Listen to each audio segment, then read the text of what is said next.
Good morning. My name is Katie Shepard, and I'm very happy to be with you this morning to talk a little bit about communication and collaboration within the IEP process. I'll tell you just a couple of words about myself. I'm an associate professor in the special education program at the University of Vermont in our special ed program. This topic of collaboration is very near and dear to my heart. It's something I think a lot about in my own teaching of people who will be future teachers and principals, and I've done a lot of research in the area of collaboration. And I both recognize the value of collaboration and appreciate the challenge of really making it happen well. And I'm sure you have all experienced, hopefully, some of the benefits of collaboration, and also I'm sure you've experienced a lot of the challenges. So today what I want to do is to begin by talking about, just briefly, some of the key characteristics of collaboration, how we might think about it within the IEP process. I want to talk a little bit about some of the meeting structures and processes that can promote effective collaboration. And then I'd really like to spend a good chunk of time, maybe 25 or more minutes, really talking about individually what are some things that you may all want to consider about your own collaborative styles and your own patterns of communication that might be helpful when you try to engage in collaborative partnerships and relationships. And I've hopefully built in plenty of time for questions, so I can try to take some of the questions as we go. And also, if some of your questions seem a little more specific, we might save some of those towards the end of the presentation. So to begin with, what is collaboration? I've started off with a little definition from Friend and Cook. You can see that quote on the slide, where Friend and Cook are two authors who've written extensively about collaboration, and they define collaboration as a style for direct interaction between at least two co-equal parties voluntarily engaged in shared decision-making as they work toward a common goal.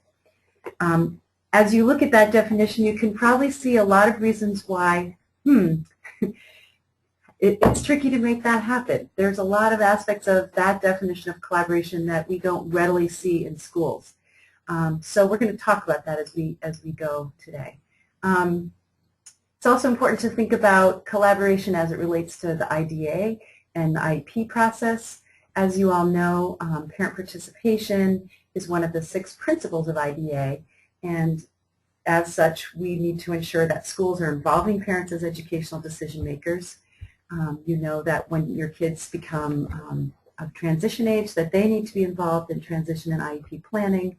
And you also know that you have a set of procedural safeguards in place if you feel that your rights are not being honored. So it's interesting to see that although IDA talks about parent involvement and parents as educational decision makers, it doesn't actually use the word collaboration. However, I think we can all agree that collaboration would be the ideal way that we'd want to engage. We'd want school people and parents to engage with one another. So we've really thought about how we can make collaboration occur within the IEP process and within really the relationships that we establish across schools and families. If we look at some of the literature around collaboration, we can pull out a number of themes that help us think more about what collaboration actually is. Some of the literature talks about collaboration being voluntary. It talks about collaboration requiring parity, which basically is the idea that everyone around the table is considered to have an equal say and to be of equal value in the conversation. We talk a lot about collaboration as being a process that honors diversity and the expertise that everyone brings. So obviously as parents you have great expertise about your child and about the things that work for your child and about whatever you may know from reading and going to workshops about what are effective practices for your child. Collaboration really needs to be based on mutual goals. It requires shared decision making, and it requires people to share resources and importantly to share accountability. In other words, we can only make collaboration happen if everyone is being held accountable for the things they say they will do. And I think maybe the last one is the most important of all, that collaboration really involves a sense of trust and it really requires a focus on relationships. So that's a big list, and I'm sure as you were looking at that list, you could think of, wow, some of those things I might see present in my school and in my team, and others I don't. So we'll come back to some features of that list as we go through the presentation today. Some of my key assumptions that I've learned through working with a lot of families, talking to a lot of teachers, doing research on collaboration, reading about collaboration, I've kind of developed my own set of assumptions that to me suggest that collaboration is the ideal. It's what we really all aim for. And when I say we, I mean schools and parents and those of us at the university. We all would like to see collaboration happening much more. At the same time, it's a challenging thing to create. And it's not I don't even know if collaboration is a thing. It's not static. It's really more of a process or a way of being. So let me talk a little bit about these assumptions. One, I think, is that collaboration is intentional. It's not really natural. And what I mean by that is that I think as human beings, we're all social creatures. We're all meant to interact with each other. But I think that interacting with each other collaboratively is something we have to learn. And it's also something that we have to pay attention to. We can't just walk into a room and collaborate. We have to walk into a room and work at collaboration. So I think in that way, that's why I say it's intentional. We have to be preparing for it. It doesn't just happen. Secondly, I think the IEP process is not always collaborative, but I think it can be collaborative. That said, I think that the IEP process alone doesn't create enough time or space for true collaboration. So if you're really only meeting once a year with your team, it's going to be hard to achieve true collaboration. So really collaboration has to exist outside of the actual IEP process. Third, I think that schools are the ones who really have to create the conditions for collaboration. In other words, they have to be prepared for collaboration to happen, and by that I mean they have to, school teams have to set themselves up and organize themselves to be ready to collaborate with parents and to welcome parents into the environment. And the whole school should really be thinking about parent involvement, parent engagement, and ways to collaborate with families, not just families of kids with disabilities, but all families. So schools, I think, are responsible for setting the conditions for collaboration. At the same time, each one of us is responsible for collaboration. We can only make collaboration happen when we kind of bring our best collaborative selves to the table. And we're going to talk a little bit about that later on. Fourth, I think that I know that all of you as parents have been in many situations when you've really had to advocate strongly for your child. And that may not always feel particularly collaborative in that moment of really pressing for something that you want or need or believe in. It may feel like you're really taking a strong stand, and it may feel difficult, and you may not feel that the people around you are receiving that in the way that you'd like. So I think we have moments when we have to advocate very strongly, but that doesn't mean it can't happen within overall a collaborative environment. In other words, we can have conflict within collaboration, we can have strong advocacy within collaboration, but we could still, I think, ideally, have a team that overall operates in a collaborative fashion. So to me, collaboration is really a balancing act, and it really requires us to focus on the task. In other words, it requires us to focus on getting stuff done, creating IEPs, implementing effective practices, evaluating those practices, and so on. And collaboration also requires a focus on relationships. We can get lots of things done, but if we don't pay attention to the relationships, it's not really going to feel like collaboration. So very quickly, there are some things that are considered to be present among collaborative teams. This work comes out of some of the work of Jackie Thousand and Rich Villa, who used to be Vermonters. They're now in California, and I provided a citation at the end of the PowerPoint for you to look at another time. But some of the things they talk about, which I find really helpful, and if you're on a team where you don't experience a lot of collaboration, you might sort of run through this list and see if these characteristics are in place. One is that In spite of the fact that we live in a highly digitized and technology-rich world with many, many forms of interaction, it's probably still true that we need some good face-to-face time to actually have collaboration. So regular opportunities to meet are really critical for building that sense of relationship and trust that's so critical to collaboration. Second, we need a sense of positive interdependence. What that means is the team has to have some mutual goals. The team really needs to know that what they're all there to do is make your child's education the best it can be and look ahead to what that child will do beyond school. So that sense of mutual goals is really critical. Now that said, we know that even if everyone thinks, yes, we want this child to be successful, we may have different ideas about ways to get there. So as much as possible, collaborative teams should establish what are their common points of agreement. And also they should think about norms. How do people want to be with each other? What are sort of the rules for being together and collaborating? Third, collaboration really requires everyone to have great interpersonal skills. And I'm sure as parents you've sat around the table and thought that might not be true of some of the folks you're meeting with. And at the same time, in my collaboration course that I teach every spring at UVM, I'm always reminded that every single one of us can always get better at collaboration. Every semester that I teach that course, I think about my own communication skills, my own skills in conflict resolution, and I know that I'm never perfect. So I think that interpersonal skills are a place where you can think about your patterns of communication and collaboration, and that if we all take on this idea of collaboration as an opportunity for everyone to exercise their best skills, then that's really when we move into a more collaborative mode. Individual accountability, again, is this idea that a collaborative team is one where if people say they're going to do something, they follow through. And in a minute, I'll talk about some things teams can do to promote individual accountability, but clearly it's an important part and maybe something that some of you get frustrated by when it doesn't happen. Lastly, the literature talks about group monitoring and processing, and really what that means is that we need to have opportunities for teams to sort of check in and say, how are we doing? That's a tough one. That doesn't happen as often as we would like in schools, but we can build in quick processes at times to just have people in the team say, you know, I think it's going well, or I feel like we're breaking down.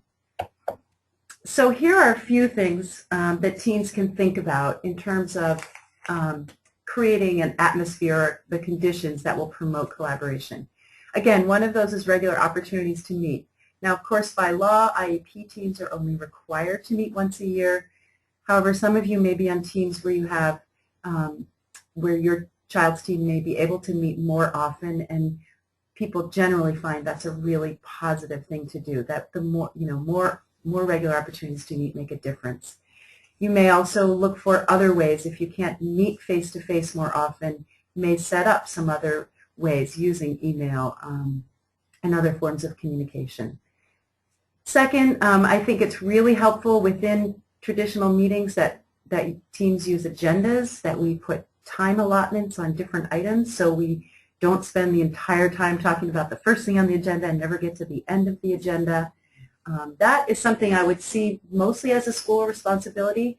However, I think there's nothing that prevents you from coming to meetings with agenda items that you would like to have discussed, and ideally you share those ahead of time, but I think schools should be open to your adding your own agenda items. But again, we all have to be sensitive about time.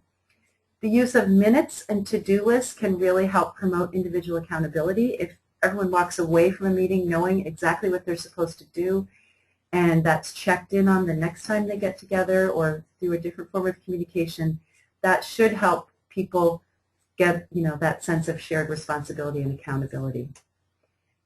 We really need clear roles to be effective teams. So typically, in the context of IEP planning or any kind of educational planning, we typically will have the special education case manager or someone like that acting as a facilitator. In other words, that's the person who's charged with getting the meeting to run smoothly. Generally speaking, someone from school will also be taking minutes or be the recorder. However, you may find that there are ways for you to engage in some of those activities, and that you may find it helpful to take your own notes, and that you may even begin to think about ways you can, if not facilitate the meeting, enhance what the facilitator is actually doing. And finally, timekeeper, and this is a role that parents can certainly play, and that can be a very powerful role actually to notice whether or not the team is actually moving through the agenda in a timely fashion. Teams really need to be clear about how decisions are made. Probably nothing is more frustrating to you than if you go to a team, you think a decision was made, and then it just seems to evaporate. Or another thing I think that is a challenge with all the many ways we have to communicate with one another is that we might feel it one decision is made in a meeting, and then 3 emails later we feel like it's a different decision is being made. So I think teams should be very clear that major decisions are made ideally within a meeting, a face-to-face meeting, but if a major decision is going to be made in some other fashion, teams need to know what's allowed. Can we make a big decision over email? And if so, who needs to be involved in that decision and how is it communicated? So that clarity is really important and probably made sometimes more challenging by all the technology that we have. That kind of goes to the next point. We should have some ground rules. This is where your norms can be helpful about how teams will communicate in between meetings. And lastly, I'm going to do a very quick run through the stages of group development for you. This is a fascinating area, and I think it's one that's been written about a lot across teams, not just school teams, but it actually began in psychology, and this idea that groups go through stages of development has been tested out in all kinds of settings, including the private sector. To me, it's important to remember because teams are not static. They change. As you know, I think to the detriment of collaboration, the membership of your teams probably changes far more often than you'd like it to. And so when you combine changing membership with the fact that as teams we grow, hopefully, and change, not always in a linear fashion, that makes it complicated. So for me, it's always helpful to remember that most teams are changing a lot. And so the 4 stages of group development that people talk about, and you may be able to identify a team that you're on right now as being in one of these stages. The first stage is typically called forming. There are other names for it, but I'm just sticking with the traditional names. And forming is kind of when a team is in its early stages, or when it may have been together for a while, but it hasn't moved into a deep level of collaboration. So it's a stage where people are maybe kind of dependent on whoever is the identified team leader. They might be trying to figure out how to establish some initial norms, and it might actually feel pretty calm and easy, but that may also be because people are being very sort of polite. It's that little bit of that honeymoon stage, if you will. But the forming stage is a good time to try to establish how that team is going to work together and what some of those rules about communication and decision making are going to be. The second stage is called storming, and that's when a team inevitably, no matter how long or short a period of time they spend in forming, conflict will arise because we don't all agree on everything. That's pretty clear. So, and within our teams, and I know you experience this, there are power differences between what you have control over as parents and what the school has control over, and what the difference between a teacher's power and a principal's power, and then not to mention all the differences of opinion we may have about the best way to educate your child. So conflict arises quickly, and teams can stay in storming for a long time. Some teams never get out of storming, but the idea in storming is to recognize that conflict is not a bad thing. It's just that we don't want to be involved in perpetual conflict. We need to learn how to move away from conflict so that as we get better, the team can have conflict but still function and still overall feel collaborative. The third stage, norming, is generally what happens once you've been through the storming. It's kind of like in a personal relationship, you have a disagreement and then you make up. And then you sort of say, well, now we're going to do it another way. Let's talk about really norms that are really important to us. And typically in this third stage, the team will have a better approach to problem solving and conflict resolution. So hopefully some of you are on teams that have made it through forming and storming and you're at least in norming. You may also be on a performing team, and that's one of those teams that all of us can probably identify, hopefully, at least one time this happened, when a team felt like it was very effective, very positive, collaborative, not without disagreement. It doesn't mean this is always a happy team or always a rosy, but it does mean that the team can sort of work together. Thousand and Villa also call this stage fermenting. It's kind of a bubbly team where you can agree to disagree. So to me, this is important to remember because you could be on a high-performing team, a stage 4 team, and have the membership change and kind of go back to the beginning or back to storming. It also helps you, again, if you're on a team that doesn't feel good, it sometimes helps you to think about which stage might that team be in and then what are some of the ways that team could progress forward. Okay, so now I want to shift over to talking about really collaboration and you. As I mentioned earlier, I've basically tried to put a lot of my 3-credit course to this 1-hour presentation. So we're going to be moving swiftly through a lot of ideas, but hopefully some of them will make sense to you. When I think about your roles as parents and what collaboration might mean to you, I think of 4 different things, and some of these come from a grant project I worked on for 5 years called Parents as Collaborative Leaders, and I've given you the website address for that at the end of the PowerPoint. But in my experience through that grant process and through some of the research I did around that, these 4 things have emerged as being really important to me. I'm sure there are others, but these 4 things seem important to me. First, to be on a collaborative team and to experience collaboration, you need to know what you're entitled to. I'm not going to spend time on that today because I think that's what VFN does so well, is they help you learn and deepen your understanding of what your rights are as parents and what the law entitles you to. The second one is you need to know what you want for your child. That's probably pretty easy in some ways, but it's also a process. Your ideas about what you want for your child, how you describe those ideas to others, how those ideas may change over time as your child grows and ages are going to shift. So knowing what you want for your child and being able to express those are 2 really key parts of collaboration. I'm not going to spend as much time on that today, but I think that's something to keep in mind in these next 2 points. So the next point I think is really important is this idea of know thyself. You know, the more you know who you are and how others perceive you, the more likely you are to be able to collaborate well. Sometimes it's hard for us to reflect on our own patterns of communication and collaboration, and it's only when we can do this, I think, that we become really great collaborators. And so that leads to the last point, that really, as I said in the beginning, collaboration is something that can be learned. We can all get better at collaboration.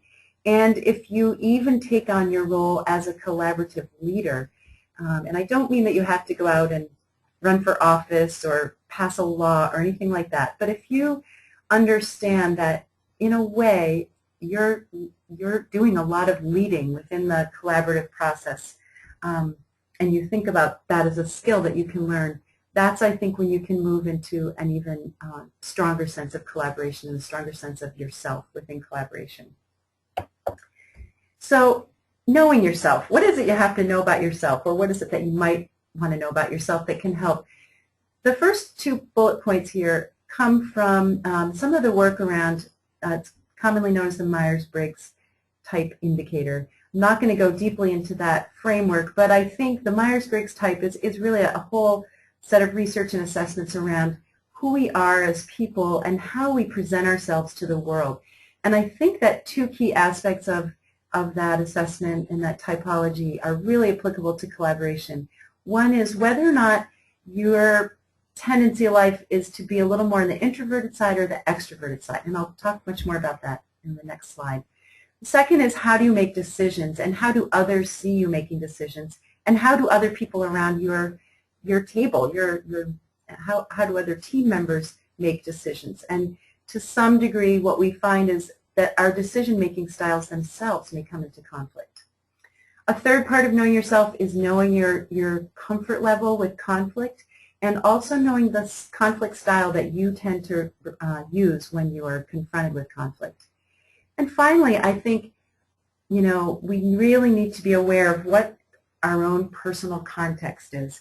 Your roles as family members are unbelievably complex and demanding, and I think that being aware of where you are and what your own context is at any given moment is going to affect the degree to which you're going to feel, that you're really ready to collaborate, want to collaborate, or are feeling up to the task of collaboration. So let's talk about the introversion-extroversion piece. This, I think, is a really interesting thing, and these words are used commonly in ways that are slightly different from how I'm using them in the ways that they're referred to in this Myers-Briggs framework. And so they're not used exactly in the same way in just kind of our general conversation. But the idea of introversion and extroversion in this personality theory is that we have different ways as people that we get our energy to move forward and do all the challenging things we have to do in life, and also different preferences for how we communicate with others. And sometimes knowing this is about yourself is really helpful because, as it turns out, the research suggests that in the United States, 75% of the population is extroverted. So that means chances are, if you're an introverted person and you're sitting around the table with a team, more people are going to be extroverted than you. And that is sometimes challenging. And to the contrary, if you are an extroverted person and you have a lot of extroverted people on the team, you may sometimes feel like, how come I never get enough, time to talk? So I think it's really interesting to just imagine how you sort of come out on this dyad of preferences. So you might think about it as I read through the list. Those of us who are more introverted tend to think before we act or speak. So as a parent, this might mean that you come to meetings with some ideas in your mind that you'd like to present to others. You may feel less comfortable just spouting those ideas off spontaneously in the middle of a meeting. You'd rather have some time to think about it. Also, if your preference is for a more introverted style, you typically are going to get a lot of your energy from within yourself, from your family, from your child. You may not get as much energy from other people. And I think that's related to collaboration because, again, even the idea of sitting around a table and collaborating is kind of an extroverted activity.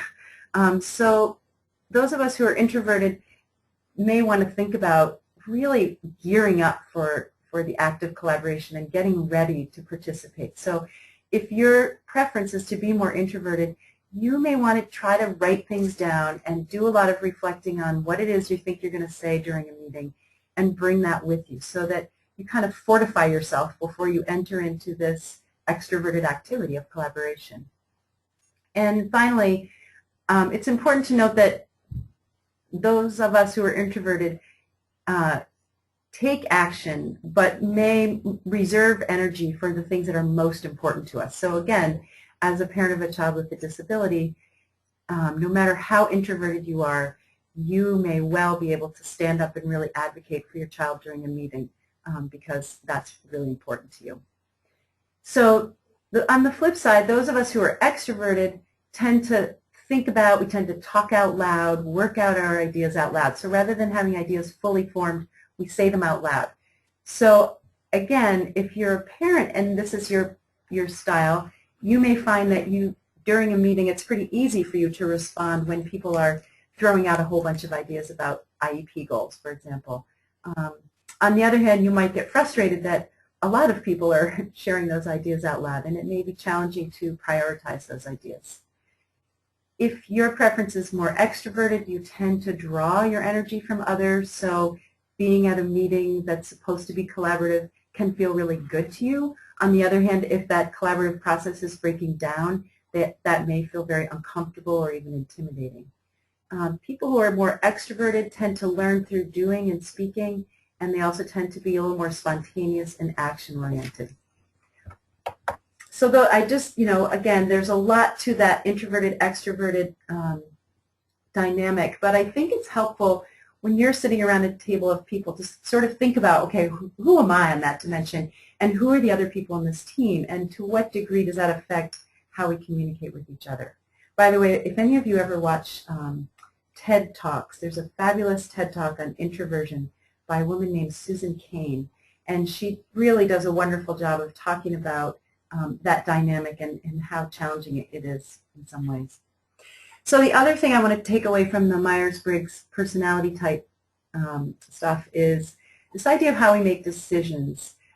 In the Myers-Briggs framework, they suggest that some of us tend to make our decisions through a logical thinking mode, and some of us tend to make decisions more based on feeling. It doesn't mean that logical people can't be emotional or feel things, and it doesn't mean that people who base their decisions more on feeling can't be logical.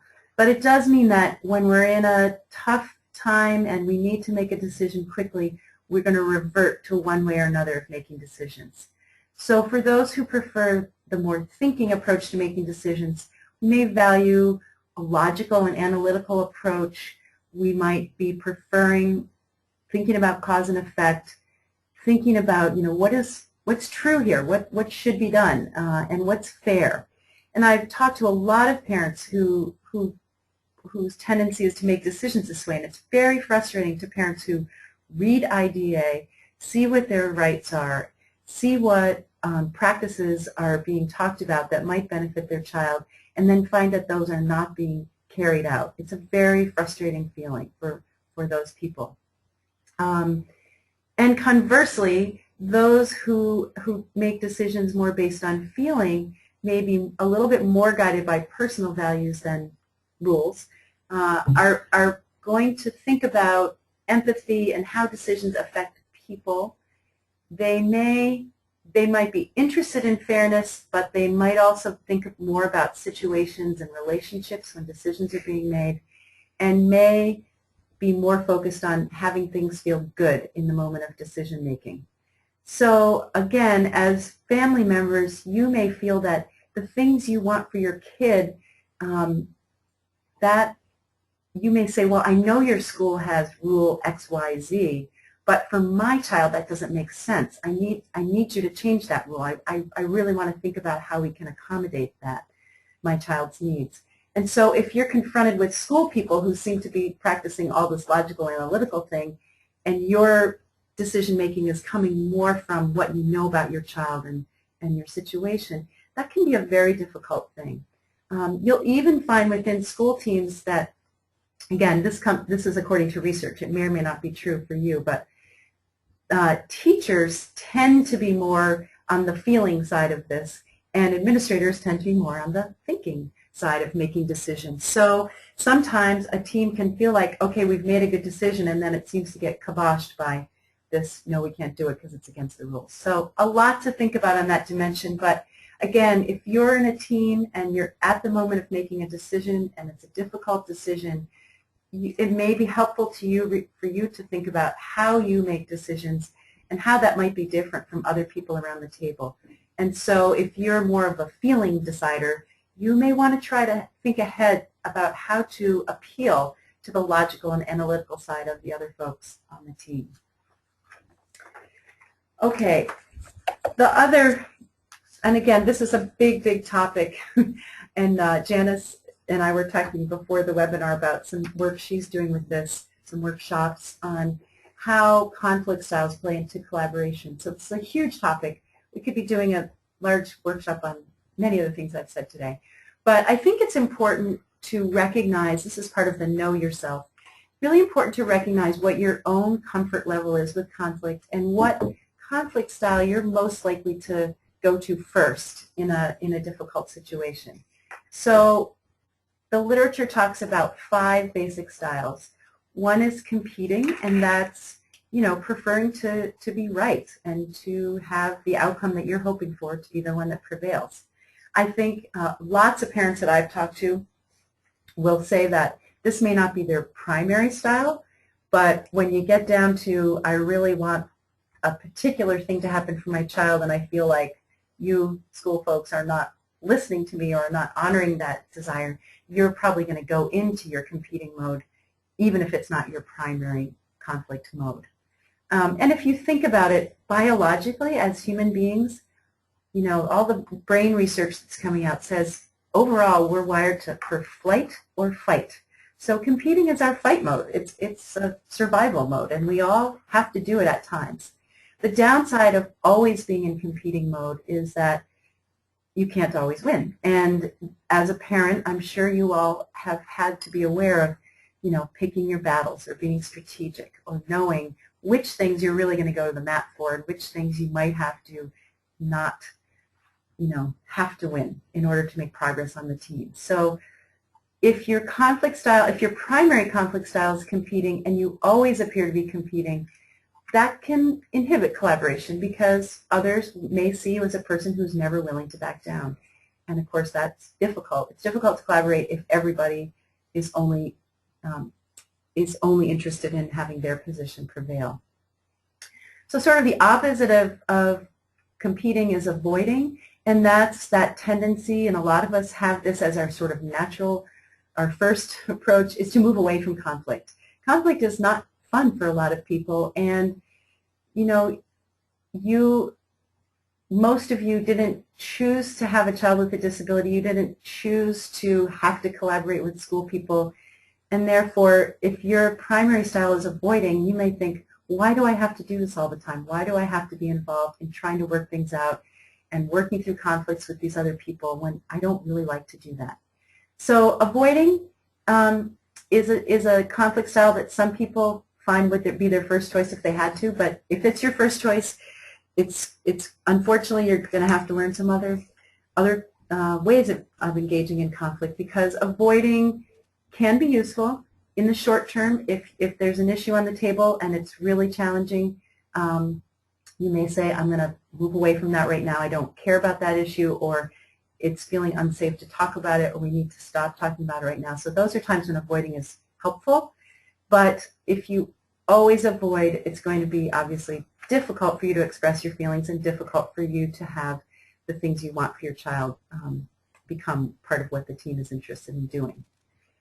The third style that's a common one is accommodating, and that's the style of people who probably would rather have a team collaborate and get along, and so you may as a parent feel like it's in your best interest or even your child's best interest to sometimes give in to what the school people want or agency people want or whoever the other person is. And accommodating can be very useful to parents. I've had a lot of parents tell me, what I do is I pick my battles, so I know when I'm going to compete. I know the issues on which I'm not going to back down, and then I also understand which issues I might be willing to either avoid or to accommodate. I know which issues where I might be willing to say, you know what, fine, I'm not sure if I agree with you that I'm ready to move away from having my kid in a particular class and doing something else, but I'm gonna try it out with you, and we can collect data and see how it works. So there are times when accommodating can really work to your advantage. Again, if you mostly accommodate, after a while you begin to sort of lose sight about what's important to you, and others may think, well, you know, that person isn't really either not that invested or is happy with whatever we come up with. So accommodating is a very useful tool, but again, you would want to have other tools for dealing with conflict. Compromising, you're probably all pretty familiar with, and that's that idea of give and take. You know, okay, as if I'm the parent, I'll give in on this issue if you give in on that issue. And that, again, can be a very useful strategy for working through some issues. It's probably not the most useful strategy for issues that are really near and dear to your heart, because if you're always compromising, you end up, no one ever feels exactly like they got just what they wanted. And finally, the collaborating style of conflict is one that a lot of people say they do. Teachers, when I do this workshop with teachers, they often say, oh yeah, I always collaborate through conflict. But I would say this is a hard one, and it's really what it means is it's when you're problem solving with a group of people to identify an option that wasn't, you know, any one person's idea, but really is sort of a mix of ideas and hopefully is a better idea than any one person came up with. So that might be our ideal. If we're in an IEP, it might be our ideal. If we can't agree on a particular reading program for a child and we can collaborate through that conflict, we might come up with an idea no one had thought of at first. That's really the best idea. However, it takes time. It involves a sense of trust, and it requires some sense of having a mutual goal. So it is at times difficult to collaborate through conflict. So my last major point that I want to make is that I think, or I guess it's my second to last point. I want to take some questions, so I'll go quickly. I think, when you think about, so in terms of becoming the best collaborator and communicator that you can be, here's a few ideas that I have. And my colleague Colby Kervig is doing a webinar in May. She's going to talk about some strategies that parents have shared with her through her research about this idea of collaboration. But just to think about in advance of that, or if you can't participate in her webinar, some of the things that parents have told me they find helpful are to do things like keep a journal. Take note of meetings that go well versus meetings that don't. Try to understand what you did or what others did that made a difference and made it feel more or less collaborative.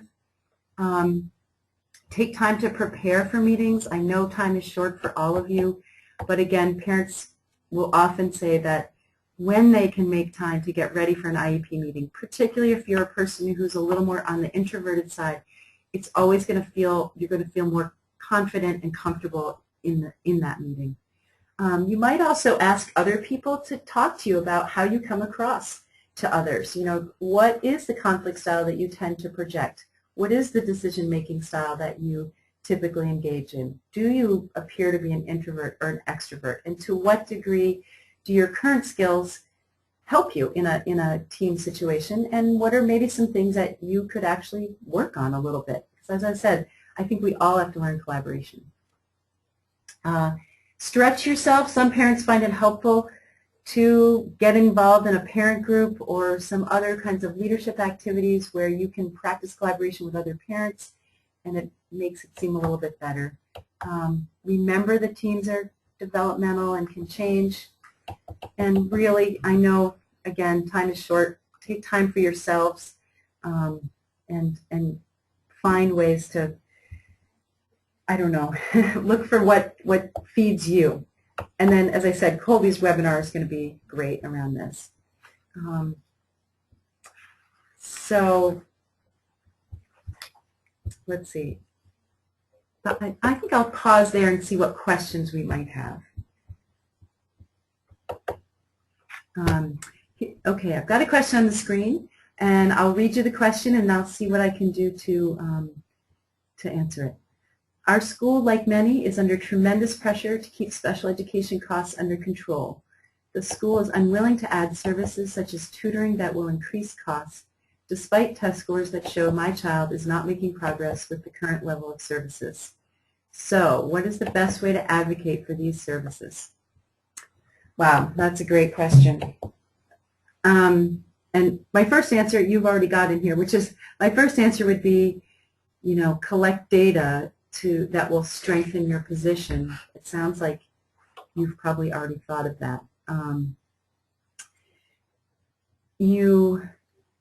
again, I'm guessing I'm not going to be able to think of any great answer that you haven't already thought of, but certainly having data on hand that to you justifies an increased level of service. I would also ask the school to provide data on what they're currently doing and to let them try to convince, make the case that it's working. It's difficult. I mean, schools are often hampered by resources, and they're required to provide an appropriate education and not, the best possible. But that said, of course, you do want the best possible. So I'm a little stumped. I think advocating, using some of the skills that I've talked about, maybe talking to other parents about kinds of services they're getting might be helpful. But that might be a question. That's a big question, and you might have to take that up after the webinar. I'm going to read a few others. I'm a parent who is new to the IEP process. I don't completely understand the process and consequently can't collaborate to my fullest. Do you have any suggestions? Yeah, that's a great question. I think your question kind of implies one answer, which is trying to get as much of a handle on what the process is supposed to be will help you. So the folks here at Vermont Family Network can be really helpful in that regard. They have great materials and workshops and folks to talk to about, what it is supposed to look like can be really helpful to you. You can also bring someone to an IEP meeting who may be more knowledgeable. I also really advise talking to other parents who have more experience with the IEP process. A lot of parents that I've talked with do find, just like there are stages of team development, your own development as a collaborator grows over time as you have a better understanding, because as I've emphasized a few times, the more you understand about the process, the more you can prepare, come with information, and be sort of ready to collaborate. So those are a few suggestions that I can think of. Here's another one that I think I've heard and I think is really important. I get emotional at my son's IEP meetings because I'm so worried about his future.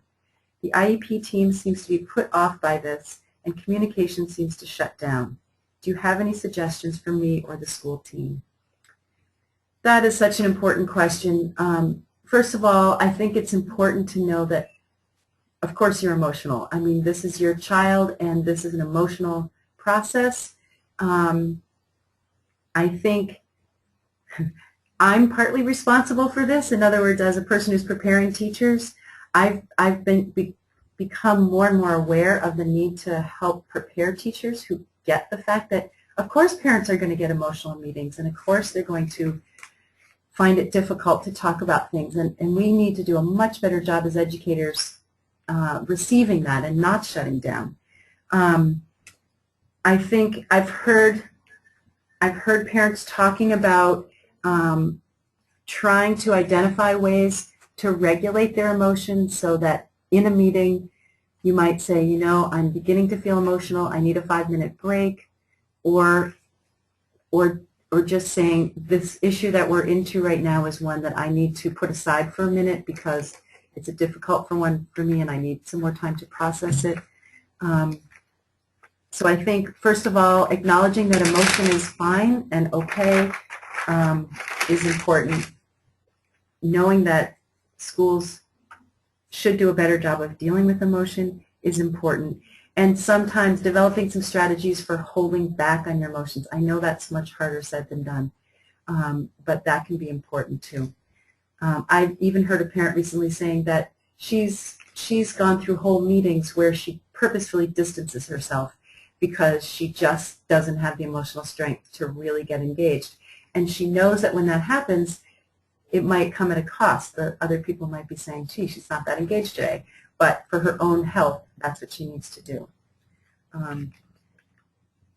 So those are a few tips I have. And that's a topic that I know Colby will talk about a little bit more in May. Another question. Isn't conflict that is unresolved an indication that an IEP team is dysfunctional? Well, you guys have great questions.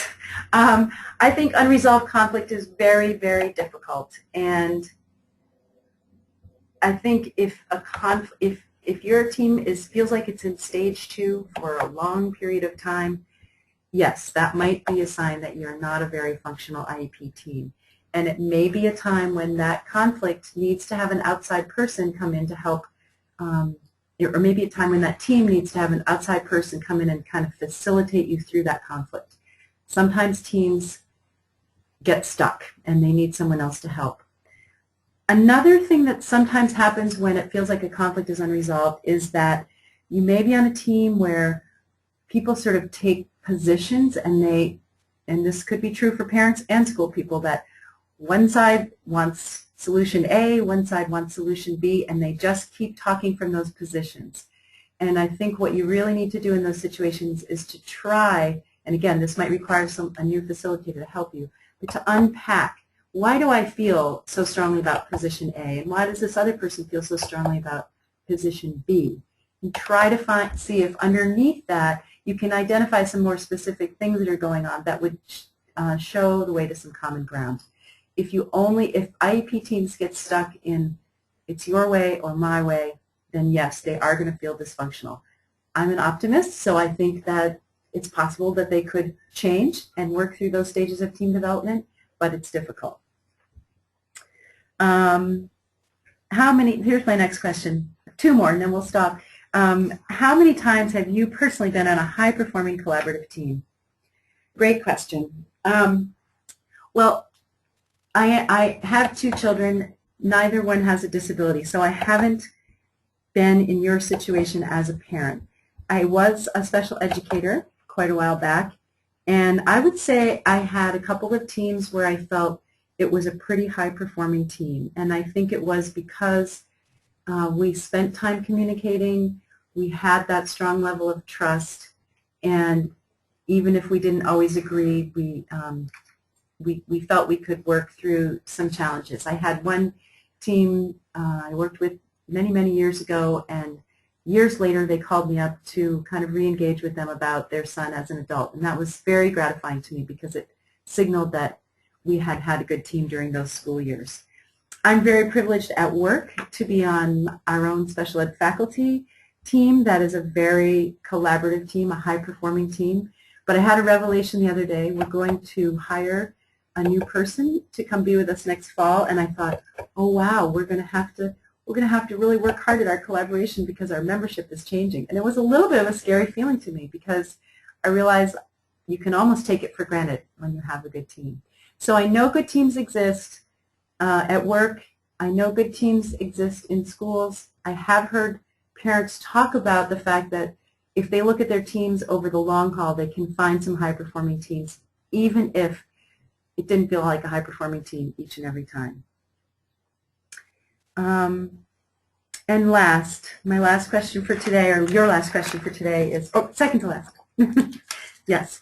Do this one. Yeah, okay. The last question is, can you suggest any free online or other resources to help me improve my communication and collaboration skills? Yes, I can. At the end of the PowerPoint, I have listed a couple. One is, if you're interested in that whole idea of typology and what it means, it's kind of fun to look at, and there's a free website called humanmetrics.com, and they have a free version of the Myers-Briggs type indicator. Is really interesting, but it's expensive, and you usually have to go to a workshop to learn more about it.